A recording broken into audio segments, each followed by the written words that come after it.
Hello everybody, in today's video we will be doing the chapter 9 of ACCA Business and Technology F1 Competitive Factors. Before watching this video, I would advise you all to watch the previous videos as well so that you'll be able to understand this chapter better. The link for the playlist is given in the description box below. Competitive factors. So every business organization has its own substitutes or its own competitors. In this chapter, we will be learning about the competitive advantage, Porter's 5 forces, Porter's value chain, and SWOT analysis. What is SWOT? SWOT is the strengths, the weakness, the opportunities, and threats. Competitive advantage. Part of a firm's external analysis will involve assessing the degree and sources of competition within the industry. The key issue here is whether the firm has a sustainable competitive advantage. This will be analyzed in 3 steps. So, we will be seeing the main competitive forces in an industry, the different ways a firm can achieve a competitive advantage, and how different activities and departments within the firm contribute to its competitiveness. The first topic of this chapter is Porter's 5 forces analysis. This is a very important yet easy topic. Introduction. As outlined in chapter 6, pest analysis. So we know what pest analysis is: political, economical, social, and technological. Is particularly good at identifying whether and why certain markets will be expected to grow in the future. However, just because a market is growing, it does not follow that it is possible to make money in it. Porter's 5 forces approach looks in detail at the firm's competitive environment by analyzing 5 key areas or forces. Together, these forces determine the overall profit potential of the industry. Looking at an individual firm, its ability to earn profit margins will be determined by whether or not it can manage the 5 forces more effectively than the competitors. So, Porter's 5 forces of model. So, just ignore this table because you'll not be able to understand the topic by seeing this flowchart right now. However, in the end, we will come back to this. Porter's 5 forces. Additional detail. So, there are 5 forces of Porter. We know that this is about the competitive analysis. So, the first one is competitive rivalry. So, what are rivals? Rivals are enemies. High competitive rivalry will put pressure on firms to cut prices and or improve the quality to retain customers. The result is reduced margins. Intensity of existing competition will depend on the following factors. So when there is high competition, we want to be better than our competitors. So because of that, we improve the quality of our products and we reduce the prices so that more people buy from us instead of the competitor. We want to be better than the competitor. Intensity of existing competition will depend on the following factors: number and relative strength of competitors, rate of growth. So let's do this. Number and relative strength of competitors. Where an industry is dominated by a few large companies, rivalry is less intense. Example, the petrol industry, CD manufacturer.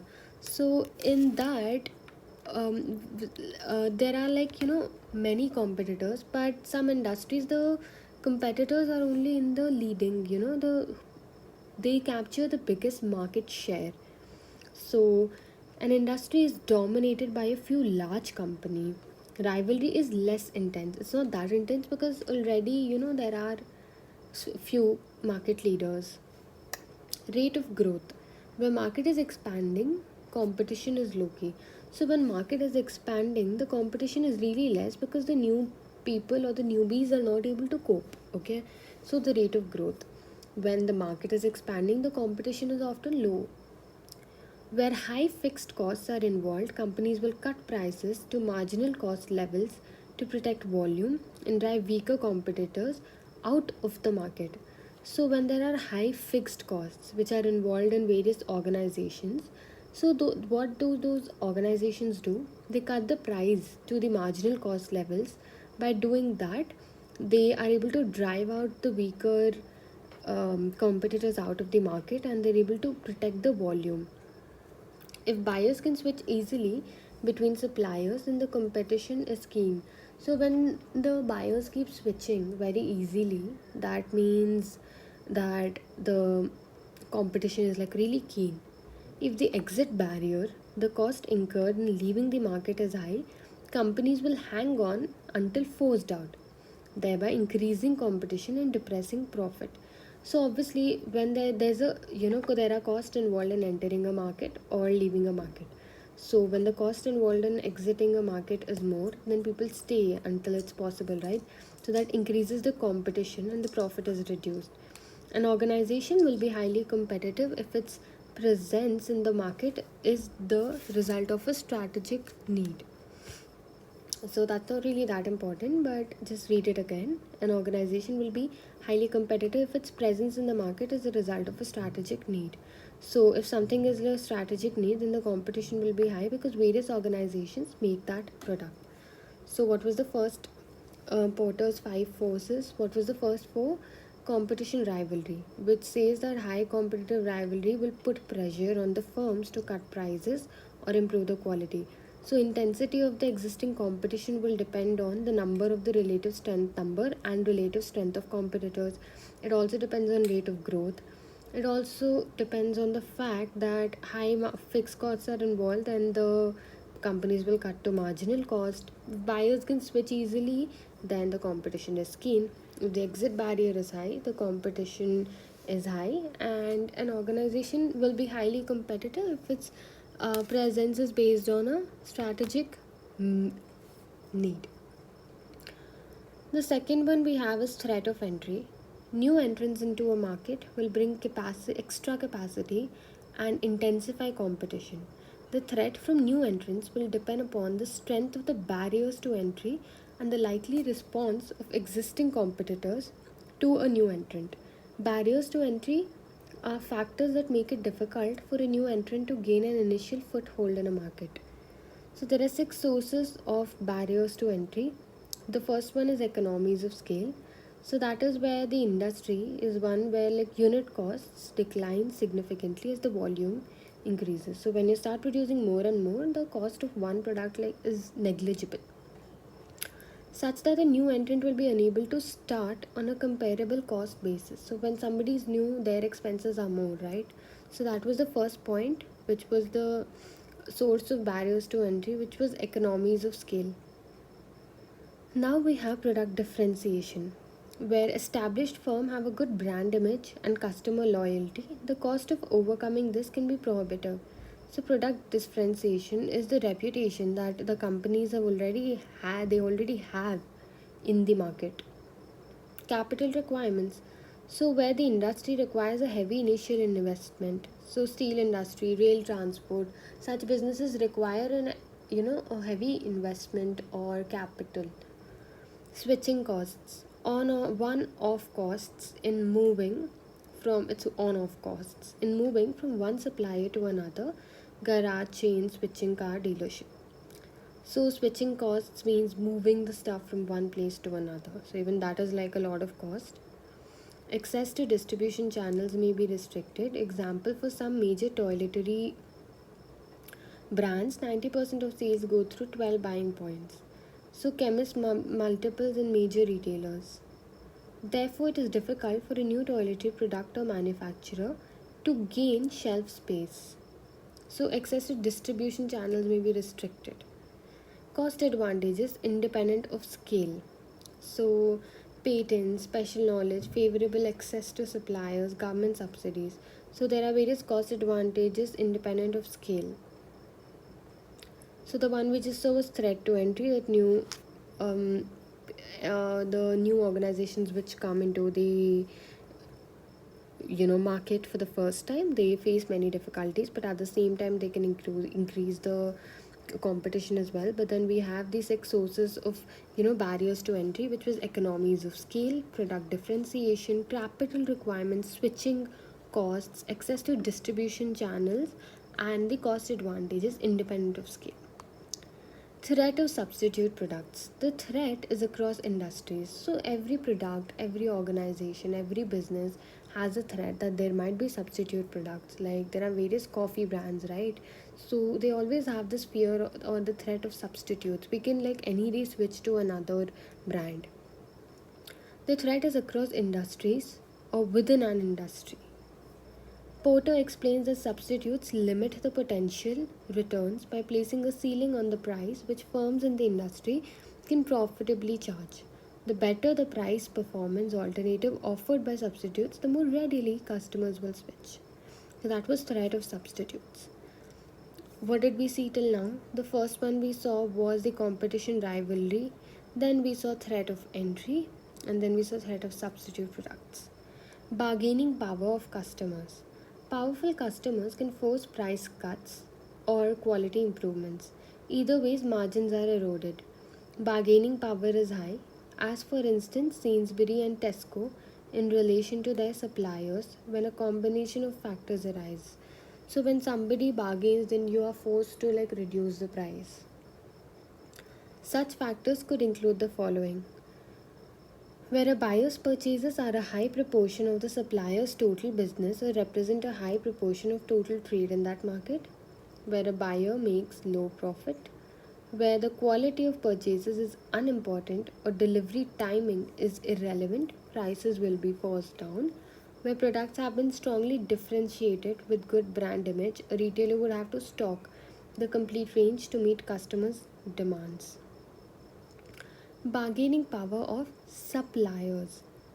So, the power of suppliers to charge higher prices will be influenced by the following: the degree to which switching cost supply and the substitutes are available, the presence of one or two dominant suppliers controlling prices. So, if there are only two suppliers, then we'll be forced to buy from them only.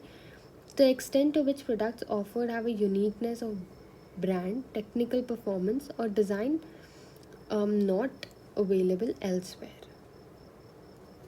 So Porter's five forces, we have competitive rivalry, which are based on these factors. Then we have threat of entry, we have threat of substitute products, we have bargaining power of customers and the bargaining power of suppliers. Now let's see the table. Rivalry amongst the competitors. So the table given in your book, it's very difficult to understand. So just read the box.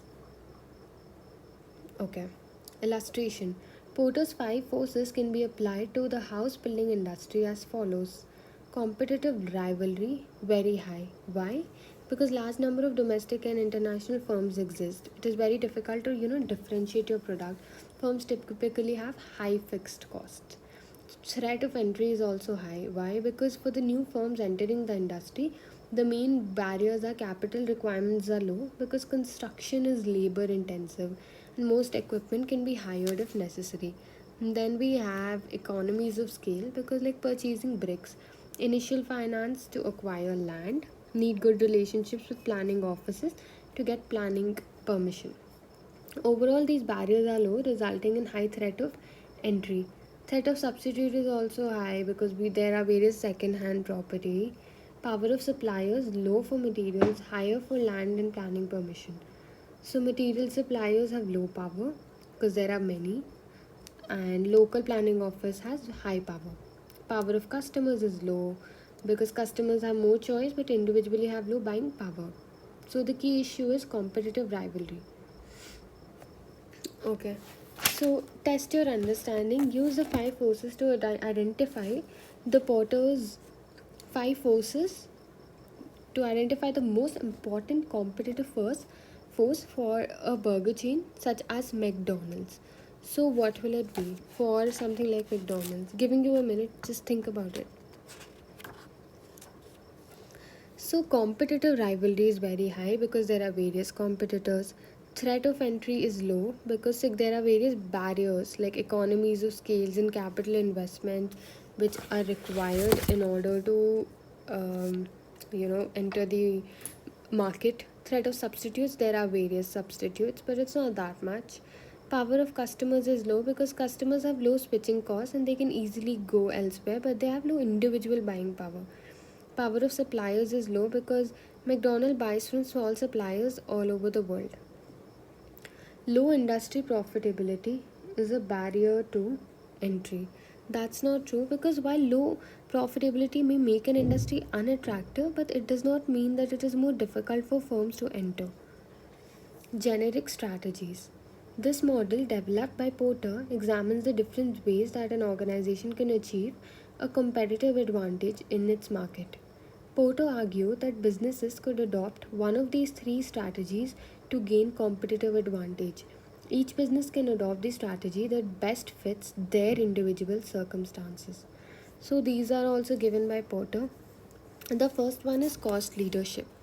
So, cost leadership involves that the business making a product of similar quality to its rivals but at a lower cost. So, even though the product is kind of similar, the cost is lower, so people will come to buy from you because the price is lower. This is normally achieved through internal efficiencies. Cost leadership will usually allow the organization to sell its products at a lower price than rivals. So, by doing that, the sales are being increased. Sell its products at the same price as its rivals, but it makes higher profits. For example, Aldi supermarket follows a cost leadership approach. It has successfully cut down on excesses at every point of production and uses a no-frill marketing strategy. As a result, it Aldi is able to provide the customers with quality product at low prices. So cost leadership is where the focus is given on the cost to attract customers by reducing the costs or increasing the profits. The next one is differentiation. This strategy involves in persuading the customers that our product is superior to that of our rivals. So that's something like, for example, we have Apple. Apple is a very good quality and it has a very good brand image, right? It can be done by adding additional features to the product or by altering customers' perception of the product through advertising or branding. Differentiation will always usually allow the business to charge a premium price for its product. British Airways is a multinational airline. It has adopted a differentiation approach by offering passengers a higher quality experience than many of its rivals through offering superior customer service and convenient, more luxurious flights. This has allowed the company to charge a premium for its services. Now we have focus. This involves aiming at a segment of the market rather than the market as a whole. So, when you focus on a particular sector or a segment of the market, that is what comes under focus. A particular group of consumers is identified with the same needs, and the business will provide products or services that are tailored to their needs. The tailored approach will typically allow the business to charge a premium for their products. Saga is an example of a company that has adopted a focus approach. It offers a range of products and services that are tailored for customers over the age of 50. So, focus is when you're focusing at a particular age group or a particular segment in a market. Conclusion. Porter argued that businesses needed to adopt one of the above three approaches or they would be stuck in the middle, which would make it difficult for them to compete successfully. Company F makes motor vehicles. The cars are similar to those created by F's rival. But F has managed to achieve significant economies of scale by bulk buying its material from one main supplier. This has enabled F to sell its car more cheaply than their competitors. So, what is he doing? Obviously, cost leader because he's reducing the costs. Now, we come to the next topic, which is Porter's value chain. Before we do Porter's value chain, let's just quickly revise what we've studied so far so it'll be clear. So, first we saw Porter's five forces: competition, rivalry, threat of entry, threat of substitute, bargaining power of customers, power of suppliers. Then we have seen that we've seen the generic strategies: cost leadership, differentiation, focus, and that's it. Cost leadership, differentiation, and focus. So these are the generic strategies, but the forces were the ones which we've seen earlier. Okay. Porter's value chain. Porter developed his value chain to determine whether and how a firm's activities contribute towards its competitive advantage. So, we are going to study about what the value chain is in this section.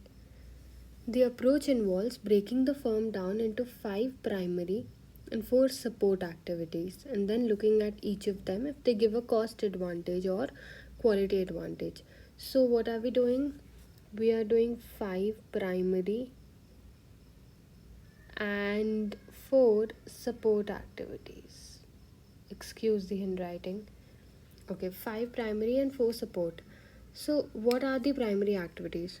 So, the first one is inbound logistics. So, inbound logistics is receiving, storing, and handling the raw material inputs. Example, a just in time stock system could give a cost advantage. So, inbound logistic is about securing the raw materials and storing and handling them. Then we have operation. This is over. This is about raw materials. Operations.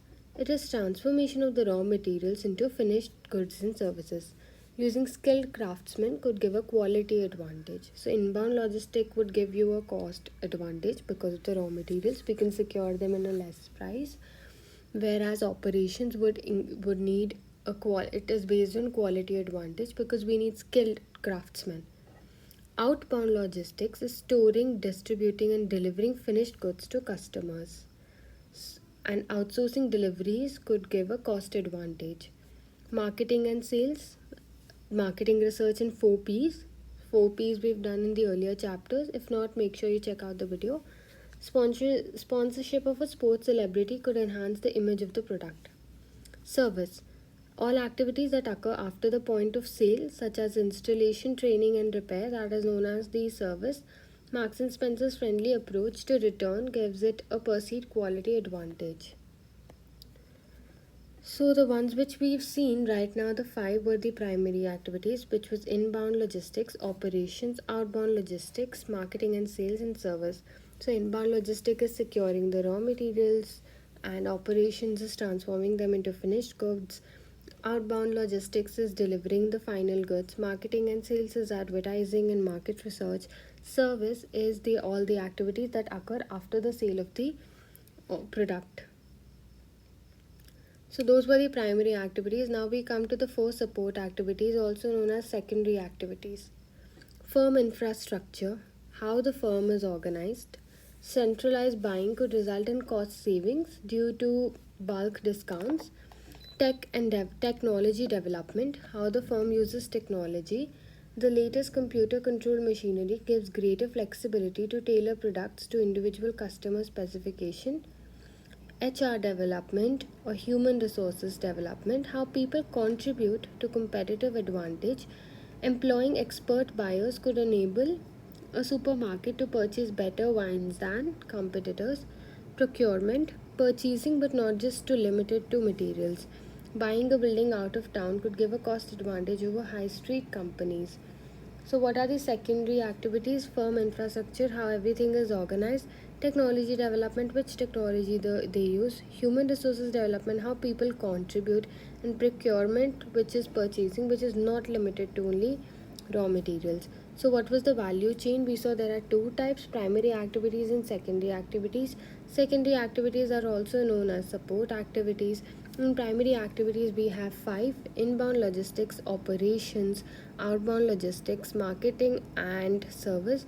And in support activities, we have firm infrastructure, technology development, human resources development, and procurement.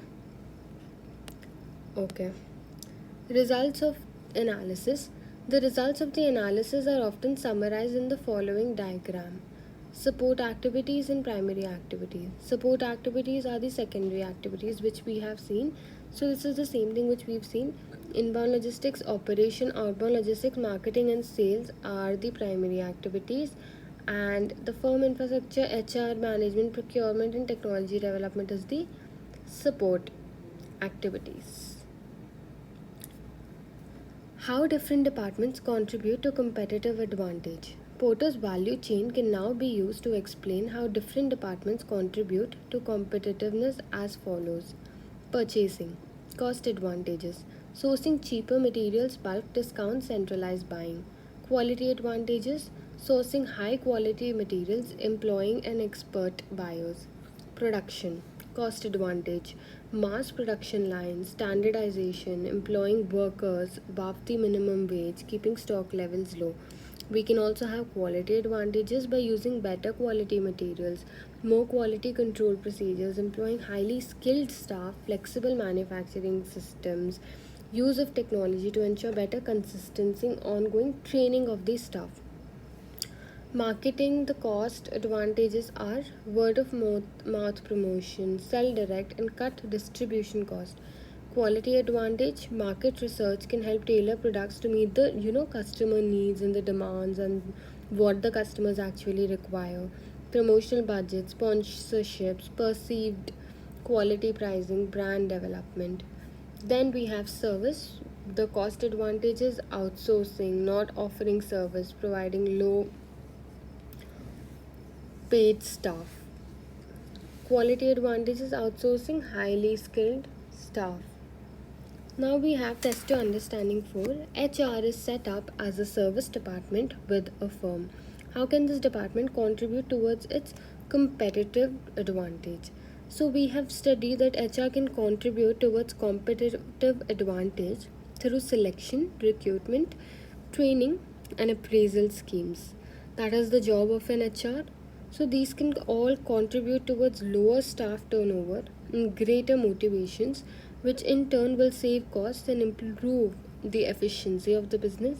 So it improves quality and productivity. Test your understanding 5. E Limited is a company that buys, cleans, and then sells vegetables. It has recently introduced a new automated inventory system that allows management to identify older inventory quickly. This will allow company to reduce its currently high level of wastage. Which activity in E's value chain will the new system improve? So what will they improve? It they will The new system of ease limited would improve the inbound logistics, because inbound logistics only involves the receiving and storing and handling of the inventory. So a new inventory system would affect the part of the chain, obviously not operations, because it is transforming into final goods. Outbound logistics is about transportation, procurement is about procuring the raw materials. So the answer is inbound logistics. Procurement is about the after work as well. Value networks. This refers to a set of connections between organizations and individuals interacting with each other to benefit the entire group. It will allow members to share information as well as buy and sell products. Organizations' value chain don't exist in isolation. There will be links between the inbound logistics of a company and the outbound logistics of its suppliers. For example, corporate appraisal, SWOT. So what does SWOT mean? SWOT means strengths, weaknesses, opportunities, and threats of an organization. This is an integral part of the strategic analysis. SWOT is an integral part of the strategic analysis. Unlike pest analysis, which focuses on external environmental issues, SWOT analysis is used to view the internal and external situation that an organization finds itself in. Strengths and weaknesses examine what an organization internally does well or badly, while opportunities and threats look at the positive and the negative factors that might impact the organizations externally. So strengths and weaknesses are inside the organizations, and opportunities and threats are outside the organization. To do this, it draws on pest analysis as well as the other models examined in this chapter. Because of this, SWOT analysis is a vital tool that an organization uses in its long term strategic planning process. Resource based, internal. So, what is internal? We just saw strengths. Things are the things we are doing well, the things we are not doing, that things we are doing that the competition are not. Major successes. Weakness: the things we are doing badly, just the opposite, the things we are not doing but should be. Major successes was in strengths and major weaknesses is in the weaknesses. And then we have opportunity, events or changes in the external environment that can be exploited, things likely to go well in the future. Threats, events or changes in the external environment we need to protect ourselves from, things that are likely to go bad in the future. The internal and external appraisals of SWOT analysis will be brought together, and it is likely that alternative strategies will emerge. Once identified, the management can consider matching strengths to opportunities. So, when there are opportunities, we can match our strengths of the organization with the opportunities, which may highlight new areas of organizational development. Methods of removing weaknesses or dealing with the threats of the organization. Test your understanding 6. A company is attempting to analyze its competitive environment. Which of the following models would be the most appropriate for it to use? Competitive environment, so they must use the 5 forces since we are doing a competitive analysis.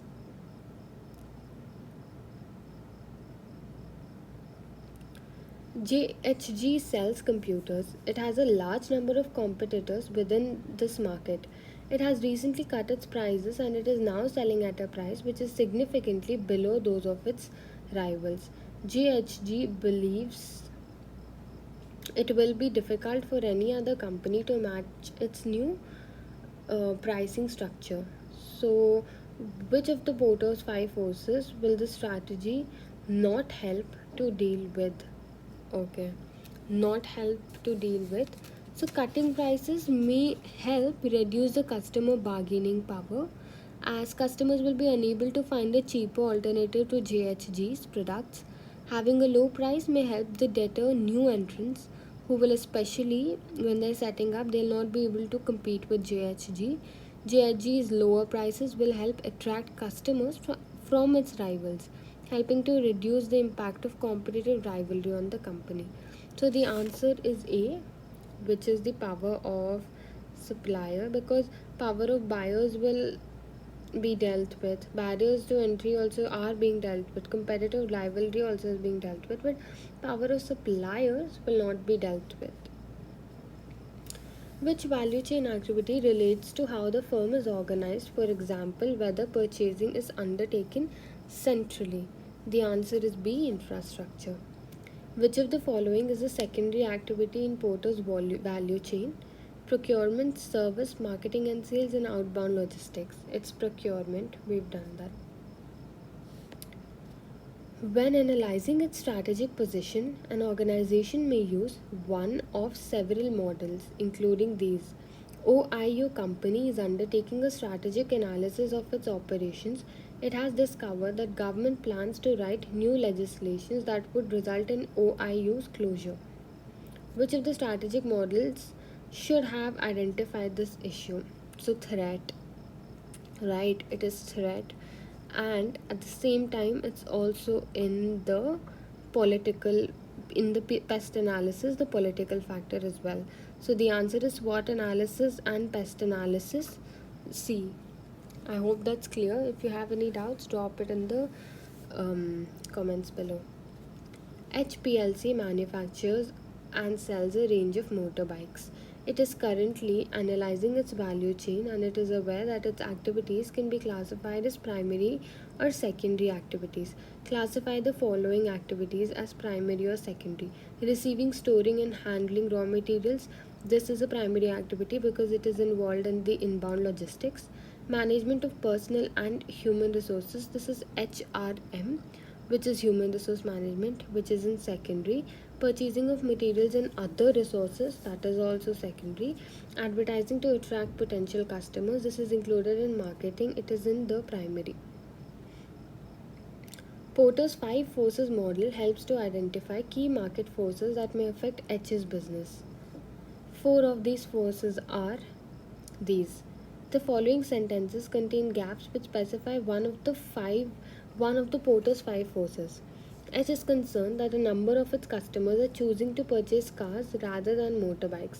This shift in the market indicates that the dash has increased. Threat of new entrants, threat of substitute products, bargaining power, or competitive rivalry. What, according to you, is the answer? So, that is, they are substitute products. Motor cars are substitute products. So, the answer is C, threat of substitute products. Select the force which appropriately fills the gaps in one above. In addition, H and its competitors hold a large number of patents relating to the manufacture and design of motorbikes. This has the effect of reducing the two within the market. So this can reduce as the patents act as a barrier to entry, right? So the answer is B, because the patents held by major motorbike manufacturers will make it difficult for new businesses to enter the market since they have patents. So the answer is threat of new entrants, B. Okay, so that's it with the chapter. I hope this chapter was clear. If you have any doubts, you can drop them in the comments below. Also, make sure you check out the other videos as well. The playlist is given in the description box below. I'm also making the exam kit or the study test kit solutions as well. So, stay tuned. Thank you.